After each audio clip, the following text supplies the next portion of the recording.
Learning objectives.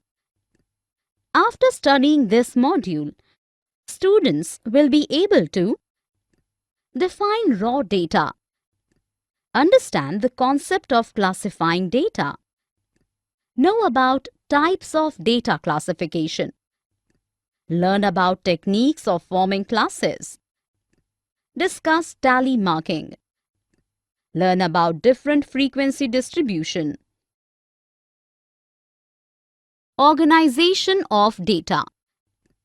Classification is arranging or organizing things into groups or classes based on some criteria. Classification of objects or things saves our valuable time and effort. What is raw data? Raw data is the disorganized or unclassified data. These are very large and difficult to handle. It is difficult to draw meaningful conclusions from the raw data. After the collection of data, the next step is to organize this data and present it into classified form. When facts of similar nature are placed in the same group, it enables one to locate them easily, make comparison, and draw inferences without any difficulty. Classification of data. The groups or classes of a classification is done in various ways. The way we classify data depends upon our requirement. Types of classification and variables. Types of classification of data. There are different ways to classify data. Chronological classification. In this classification, the data is classified in ascending or descending order with reference to time like months, years, weeks, quarters, etc. Spatial classification. In this classification, the data is classified with reference to geographical locations like countries, states, cities, districts, etc. For example, yields of wheat in different countries. Qualitative classification. At times, we cannot express the features quantitatively. Such features are called as attributes or qualities, like nationality, literacy, gender, marital status, etc. These attributes can be classified either on the basis of presence or absence of qualities. Such classification of data, which is done on the basis of attributes, is called as qualitative classification. Quantitative classification. This is the second stage of classification, which is based on the presence or absence of another attribute which are in nature. When collected data of such features is grouped into classes, it becomes quantitative classification. Variables. In the previous chapter, we have learnt the definition of variables. Variable is the value that keeps on changing. But that definition does not explain how it varies. Variables varies on the basis of different criterion. Types of variables. The variables can be classified into two categories: discrete variable, continuous variable.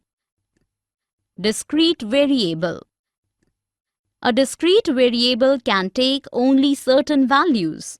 It jumps from one value to another, but it does not take fractional value, which is between two numbers or in between value. For example, like a number of students in the class will assume values that are whole numbers. It won't take fractional value like 28.5 between 28 and 29. Continuous variable. A continuous variable can take any value, whether it is fractional value, whole numbers, integers, value that are not exact fractions.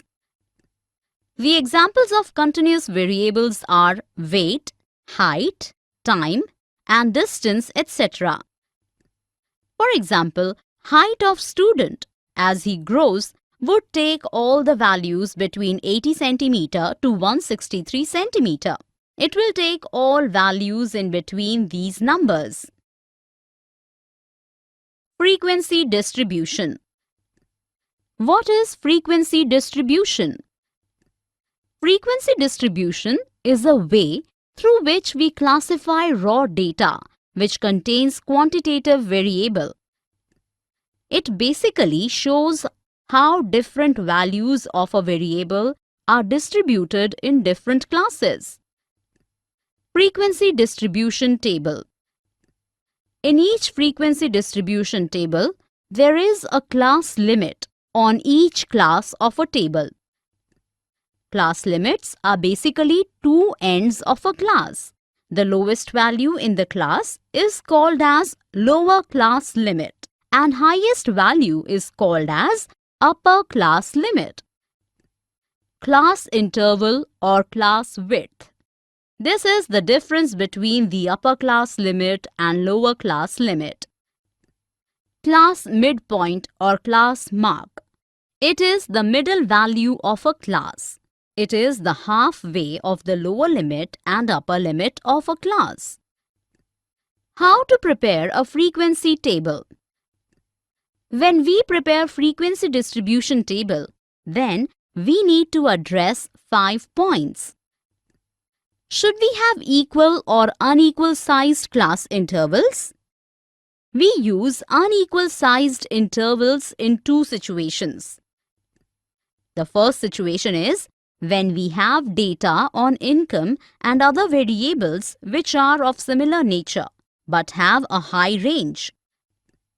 Second, if in the small range, large value of data are concentrated. In all other situations, equal sized intervals are used in frequency distribution.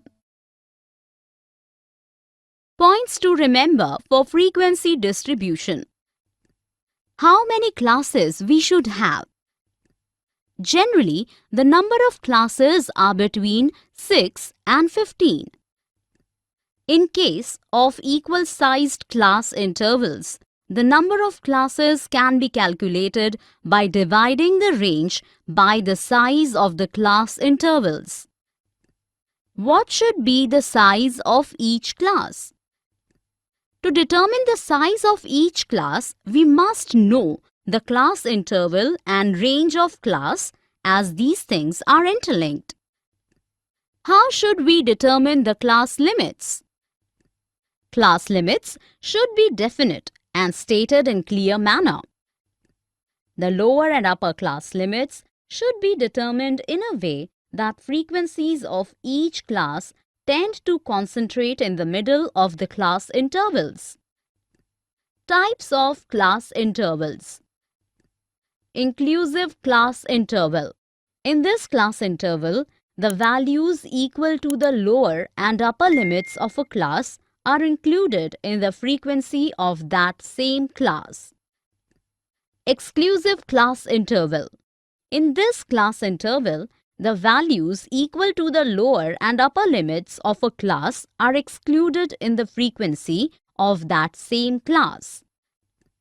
Adjustment of class intervals.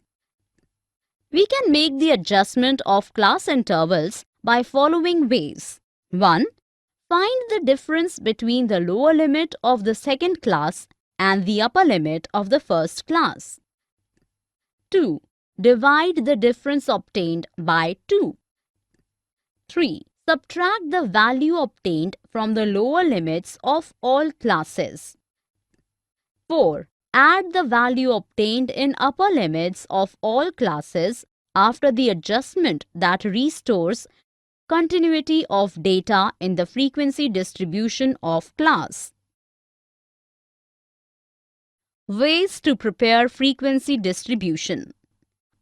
How to get the frequency of each class.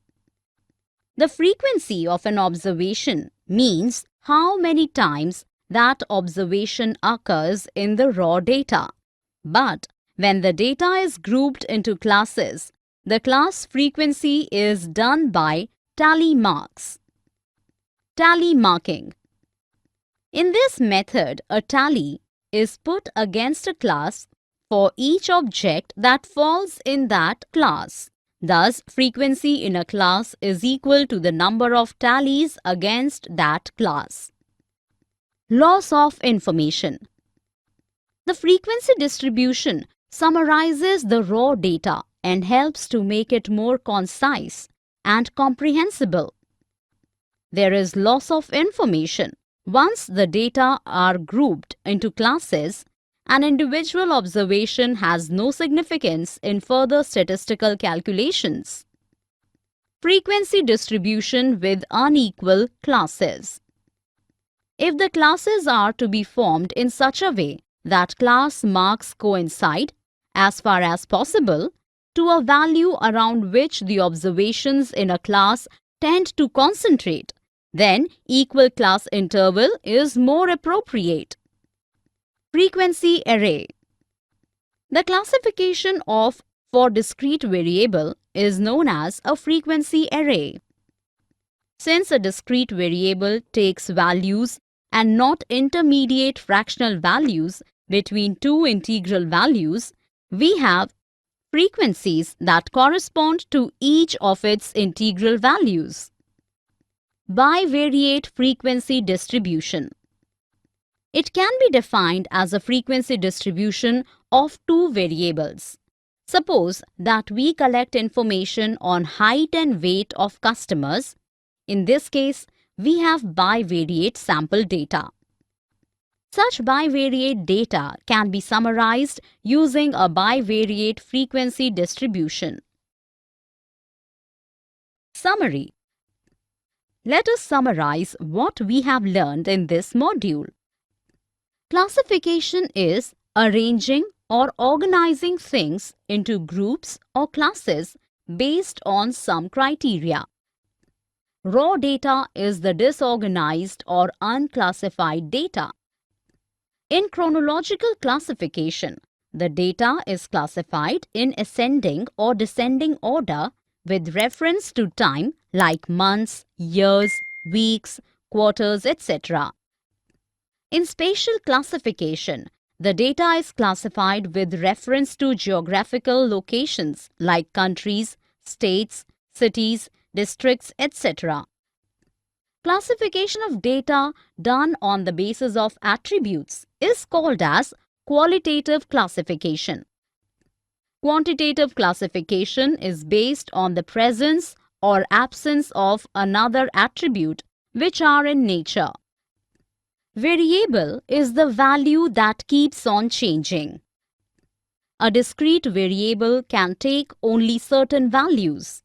It jumps from one value to another, but it does not take fractional value, which is between two numbers or in between value. A continuous variable can take any value, whether it is fractional value, whole numbers, integers, value that are not exact fractions. Frequency distribution is a way through which we classify raw data which contains quantitative variable. Class limits are basically two ends of a class. The lowest value in the class is called as lower class limit, and highest value is called as upper class limit. Class interval is the difference between the upper class limit and lower class limit.